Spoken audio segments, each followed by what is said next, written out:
on YouTube? My name is LBNinja7, your resident Mistweaver monk and favorite healing YouTuber. And guys, today I'm making a video that is a style that I absolutely love. So we're going to be cracking vaults, but also discussing the week.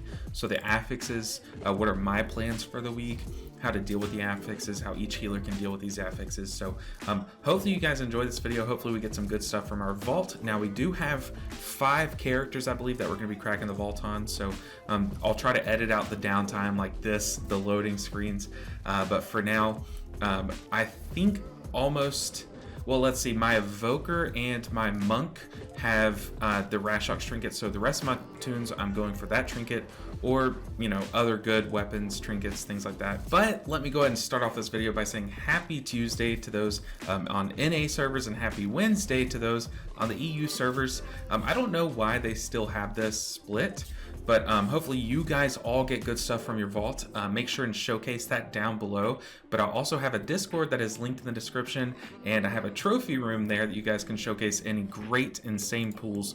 But let's go ahead, and while we walk to the vault, let's go ahead and pull up this this week's weekly affixes, and they are Tyrranical, so we already know which of the dungeons are going to be harder than others. Incorporeal, probably the least favorite affix among the community. It's just very annoying. They spam those casts and you have to CC them, but you know, we all have something to deal with them, so we'll talk about that. And then Spiteful, which is kind of only troll on weeks like Sanguine, but on weeks like now, Tyrranical weeks where we don't have Sanguine, it is totally fine. Ooh, we got an actual great piece. We got a tier set, so we're gonna take it and hope it's an upgrade, but we also don't have any other options on the druid, so great stuff. I really want to start gearing my druid. I think that's going to be one of my big focuses this week, is gearing the druid, because I think the new talent that they're bringing to it, I want to discuss that talent a bit on a video, but I am very excited. But let's go ahead and talk about, so Tyrranical weeks. Normally we have about 4 dungeons that are really hard Tyrranical week, and then 4 dungeons that are really hard Fortified week. But this tier, what I've found is there are only a couple of dungeons that are really brutal on Tyrranical weeks. Those being Brackenhyde Hollow, Neltharus, and Halls of Infusion. Those are probably my least favorite ones to run on Tyrranical weeks. Now, as I load up the priest, let's go and talk about why that is. So let's start off with Brackenhyde. The first boss is generally the most hard boss in that dungeon, and it's only that way because a lot of people don't really understand how it works, myself a couple weeks ago included. Let's hope for, can we get a Rashox trinket? I would love a Rashox trinket, or a ring. We need a ring replacement for this amulet. But that first boss, oh, apparently I don't have any vault loot here. All right, we didn't have any vault loot on the priest, but as we load up this Evoker, let's see what we need on the Evoker. I think rings are a weak point, but then there's just some random pieces throughout that can be a big upgrade. That neck is pretty nice. But like I said, Brackenhyde Hollow, that first boss is very difficult. But as long as you understand how it works, it shouldn't be a problem, especially as us healers. It kind of is on us healers to do that first mechanic, and that is literally just the whole premise of that fight on Tyrranical week, is make sure you come into the fight and pop a cooldown on pool. So pop a cooldown as soon as you guys pull the boss, because that first initial 5 seconds, that one boss, one of the 3 bosses, will be applying a dot to your whole group, and you have to get them above 90% health to get that dot off, or else it will overwhelm you. So you want to get ahead of it, get those hots out, get that ramp going, and pop a cooldown right as soon as you guys pull, and that boss will get a lot easier. That is an amazing upgrade, really good 444 upgrade from a 411. We'll have to turn that into tier. So great vaults so far. But yeah, like I said, as soon as you guys get that down, and then also another tip for that first boss in Brackenhyde is focusing down one boss at a time. Kill them one at a time. That way you don't have to deal with all 3 of their mechanics at once for the whole fight. Just if you have lust, pop lust there, kill one boss, and then you'll just have to deal with 2, and then drill 1 down again, and then you'll only have to deal with 1. It makes it so much easier. But like I said, pop cooldowns on pool. All right, as we load up the Holy Paladin, which I know needs the Rashox trinket, but can also just benefit from getting a shield or any other good pieces. Let's go ahead and talk about Halls of Infusion, why it is more difficult on Tyrranical weeks, and that literally just comes down to that third boss. And the first boss is a little bit of a race, but as long as your DPS are fine, that shouldn't be a problem for you guys. But that third boss on Halls of Infusion is so difficult on Tyrranical weeks. As you know, it applies a dot to your whole group as soon as you start the fight. That ticks all throughout the fight. So you just have to, it's basically a race between you and that dot as the healer. So make sure that you communicate with your other party members that maybe if you struggle with raid or group-wide healing, if y'all get split, tell them to pop a defensive when you get split, or just tell them to kind of stagger their defensives. And hopefully you guys have weak auras or have add-ons like Omni CD, so you can see their defensive cooldowns, know when they popped them, so know when they're going to be okay, and you can heal the other group up to full and then come back to them. But just stagger your cooldowns. So here, if I was on my Holy Paladin, I would kind of rotate between all 6 of these abilities. I would not stack 2 at a time, or I would try not to, but if that's what it takes. On Holy Paladin, you have so many cooldowns, so you might as well. But like on my Mistweaver, for example, I would let Shaylin's get up to about 8 to 10 stacks, use it because it's the lowest cooldown, and then Chi-Ji after that gets used up to try to get everyone back from like half to top. But you also need to understand you can let your group kind of start to fall kind of low, like to about 40-50%, and then pop the cooldown, get them back up to 100, let them fall down to about 40-50%, and then pop Revival, let them fall low, pop Shaylins. You guys get the idea. So as long as you can kind of stagger your cooldowns, you should be very fine in that fight. Also, use your defensives as a tool. So don't just use them when things start to get scary. Use your defensives to kind of pad that drop to 40-50%, kind of slow it down a bit. And that way you know if your cooldowns are taking a little bit longer to get off cooldown, like maybe you just Shaylin's gifted and your revival still has like 30 seconds, pop a defensive, kind of pad yourself, take a second to just sit back and heal, and you should be fine. Let's go and pop this vault. Hopefully we get Rashox trinket. I don't know if I did any raid groups, but also a shield would be the best piece for us. And we got a shoulder, a 441 shoulder. What is that coming from? Okay, so 428 to 441, which can go up to 447. We will absolutely take that, turn it into tier. So far, so good. All right, so before we actually load up the monk to see what we got from its vault, I do just want to point out that I have missed Fencible the monk. We are leveling that live on stream together. We're getting from 0 to 70 without dying. If we die, then we have to kill Miss Fencible and start over leveling another character. So it's kind of like the hardcore classic era, but on vanilla WoW. It's been very fun so far. We've gotten her to level 15 and haven't died. So make sure you guys go follow my Twitch, link in the description below, so you guys don't miss when we go live. Hopefully you guys can tag along, level a character. We can run some dungeons together. It's been a blast. It's been pretty easy so far, and I think it's about to get very difficult. So make sure you guys tune into that. But let's go ahead and load into Elbian the monk. This is my main. It's my rating main. You guys know this. I am the resident Mistweaver monk apparently. Let's hope that we get something. What do we need? We need boots and a belt to 447, and then we can be basically bissed out. I believe there's some other pieces that I could get slight upgrades from, but most of the upgrades are from like raid. Like I have a 441 Rashox trinket, I have a 447 weapon, and those would benefit from being the 450 weapon and just the 447 Rashox trinket. So minor upgrades, I don't think we're going to be getting any today, but hopefully we can land a belt or boots so that we don't have to craft those basically. And then let's go ahead and start talking about while I walk back to the vault. Let's go ahead and talk about the third dungeon that I think is the most difficult this week, and that is Neltharus. So Neltharus, the hardest boss is that chain one, the one that tethers your DPS to a chain, and you basically have to break the chain, stop him doing his little tantrum. That boss does a lot of damage during that tantrum, so just make sure once he summons those chains that you are already pre-rolling like your Yulon Chi-Ji, you have Convoke ready, you have any cooldowns ready for that moment because he does a lot of damage, but also you really gotta watch his frontal. His frontal can make or break a pool, because if you get hit by it, then you just fall so far behind. Oh, we got a belt. We got a belt, so we might just go ahead and take that. We got a crit versus leech back though. Uh-oh.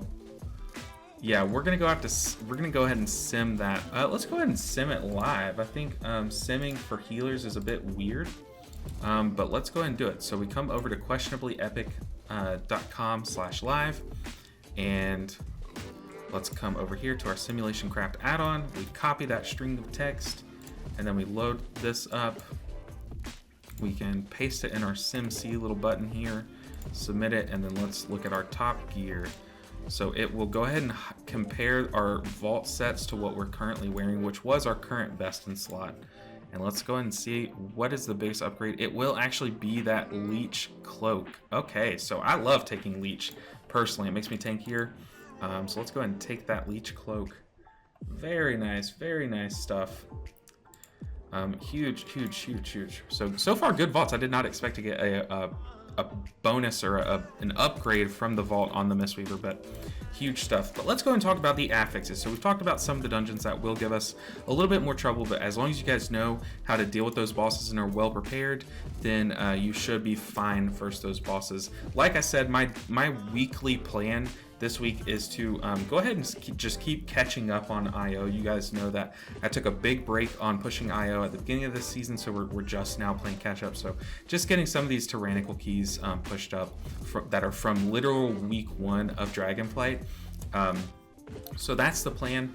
But let's go ahead and talk about these affixes. So Incorporeal, I will put up on screen a list of all the spells that work against the incorporeal ads. So these guys are going to just keep casting and trying to weaken your party, but as long as you use it'll spawn 2 of them. So as long as you and one other person uses one of these spells that's on screen, it's by class. So monks we have para, shamans have hex, mages polymorph, all that stuff. As long as you and one other DPS are on top of it, this affix should not be a problem. Now I highly recommend getting a weak aura that will either yell at you when they spawn or post their health bars or their cast bars on the screen, something. So if we go to wag.io and look up Incorporeal, we should be able to find plenty of weak auras that will help you not struggle against this. Yeah, so we should have some of these weak auras. So yeah, definitely check this out. But Incorporeal is a problem if you let it be, but as long as you're on top of it and you actually have paralysis taken, you can even go improve paralysis this week to deal with it. You should be very well suited to deal with this. Same with all the other healer classes. I'll go ahead and throw that up on screen one more time. So these are some good ways to deal with that. So priests, you have to take Shackle Dead, for example. Druids have 2 ways to deal with it. So yeah, that's Incorporeal. Now Spiteful is kind of like the non-affix of the season, and it's very easy to deal with as a monk. Just know that you have a couple different ways to deal with it. You can either, let's see, I'll have to swap talents to show you guys, but you can either Ring of Peace them, so just boop them all away so that you guys can run to the next pack, and that way you can ignore them. You can cleave off of them if none of them are targeting you. You can just cycle Tiger Palm, Blackout Kick, Tiger Palm, Blackout Kick to get mana back with Spirit of the Crane. I like using Escape from Reality to kind of juke them out, so I'll set my escape over here. I'll let them kind of run to me, and then I'll just, like, once they get like about here, I'll just transfer back and then just run back to my group over here. That's one funny way. You can also use Leg Sweep is a great way to deal with them, but just know one of the best tips I can give you is that as long as you are backpedaling, if that mob is chasing you, you can Spinning Crane Kick. So yeah, as long as that ad is chasing you, like say that bird is that ad, you can Spinning Crane Kick, and it has a longer range than their auto attacks, the Spiteful mobs. So you can just Spinning Crane Kick and backpedal, and it will just chase you and take damage. You will not take any damage. That's one way that you can deal with it. But yeah, like I said, Ring of Peace, Leg Sweep. You can even, I would not waste paralysis on those. I would just use your AoE stuns on the Spitefuls. And then also just cleaving. It'll also add a lot of healing if you're running the Feline build, so the Feline build gets even better this week because you can just Spinning Crane Kick and get even more cleave healing off those guys. So overall, I think this is a pretty, it's a pretty manageable week, because I think Spiteful, it does keep you from drinking, but like I said, we all have ways to kind of get around that and kind of use the Spiteful mobs to get mana back. And then Incorporeal usually is a problem if you let it be, but on weeks like Spiteful, just as long as you kind of help your team and get one of those ads as the healer, it should be a non-factor. And the best part is these are 2 affixes that do not interfere with your Tyrranical. So you should be able to come into these bosses, and it should be very easy to do. Just like I said, those hard bosses, make sure that you use those methods that I said to take care of those. And then also, if you guys are struggling with any other bosses, or I didn't mention any of the big hard hitters, make sure and leave those down in the comments below, and hopefully myself and some other commenters can help you guys with some tips, some suggestions to take those bosses down. But overall, that has been the vault so far. I would call it a very successful vault. My druid, like I said, I'm going to be leveling that this week. I'll be playing that Mist Fencible some on stream. I'll be playing my alts on stream, trying to get them geared up for 10.1.7. I'll be trying out Manatee a lot, getting a lot of testing in on the PTR so that I can have a good, full-fledged, in-depth video for you guys. So make sure you guys subscribe if you want to see that. And then also, I will be pushing Mythic Sarkareth. I don't expect it to fall this week, or maybe next week, or the next, but we just started it last week. I might be streaming it, so Tuesday nights and Thursday nights. So here in about, let's see, 7 hours, 6.5 hours at the time of recording this, which that doesn't help you because you can't see my clock. But yeah, we've been trying to take that down. I don't stream it that often, but sometimes I might throw up the first few pulls of the night on stream. But yeah, like I said, go check out my stream, twitch.tv/LBNinja7. You guys have been amazing supporting me through trying to do this full time. We're still not quite there. I still think I'm still gonna have to get a part-time job, but that's totally fine. I like working, but I also really like streaming and making videos, so I've liked the daily grind. I hope you guys have liked the daily videos. We did take Monday off, I think, or Sunday, basically, for me making the video on Sunday. But we've been uploading almost every single day, and I think you guys like it. But let me know down below if you like the daily uploads. I think Mistweaver Monk is a class that needs that. I think we don't have that many YouTubers, so having one that does daily uploads is great for the community, so I want to be that. But that's going to do it for this video. Lots of rambling, but lots of vaults cracked, and then a weekly discussion about what my plans are and how to deal with these affixes. Hopefully you enjoyed that. I know all the other YouTubers kind of have gone through phases of making these videos. I enjoy them, I enjoy watching them, and I always thought that I would enjoy making them, and it helps me kind of planning out my week, how to deal with affixes. So if you guys like this video or this content, let me know down below, and let me know if you want to see it more in the future. But that's it for this one. I'll see you guys in the next video. I have a lot of guides coming from Mistweaver and some other classes, so stay tuned for that. But yeah, I hope you guys enjoyed it, and I will see you guys in the next video. Take care.